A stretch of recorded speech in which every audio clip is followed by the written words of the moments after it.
তিনটি কারণে টঙ্গীর ইজতেমায় যেতে পারবেন না, গেলে আপনি গুনাহগার গুনাহগার গুনাহগার।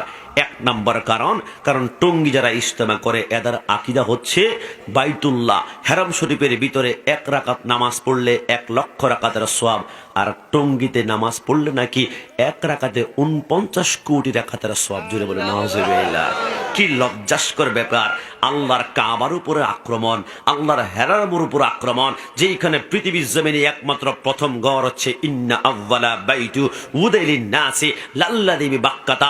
আমার আল্লাহর হাবিব বলেছে, ওই কাবার চত্বরে কেউ যদি একবার চিৎকার করে গিয়ে হাজির হয়ে বলে লাব্বাইক আল্লাহুম্মা লাব্বাইক, লাব্বাইক বলতে দেরি হয়, তার জিন্দেগীর গুনাহগুলো আমার আল্লাহ শেষ করে তাকে মাসুম সন্তানের মতো বানিয়ে দেয়। জোরে বলে সুবহান। সে কাবার সাথে তুলনা। আর টঙ্গীর ইজতেমার ময়দানে 2 নম্বর কারণে আপনি যেতে পারবেন না, কারণ টঙ্গীর আকীদা হচ্ছে কেউ যদি টাকার কারণে, টাকা সম্পত্তি নাই বলে মক্কা মদিনায় যেতে না পারে, সে যদি টঙ্গীতে যায় সেইখানে নাকি হজ আদায় হয়ে যাবে। জোরে বলে নাউজুবিল্লাহ। কত মারাত্মক! আল্লাহর ইসলামের উপরে, কোরআনের উপর আঘাত করা। যেখানে আপনার উপরে হজের ফরজ তখন হবে যদি আপনার সামর্থ্য থাকে মক্কা মদিনা যাওয়ার কারণে আপনি হজ করতে পারবেন, তাহলে যাবেন। কিন্তু সে মক্কার সাথে আপনার কোথায় মিলিয়ে দিয়েছেন।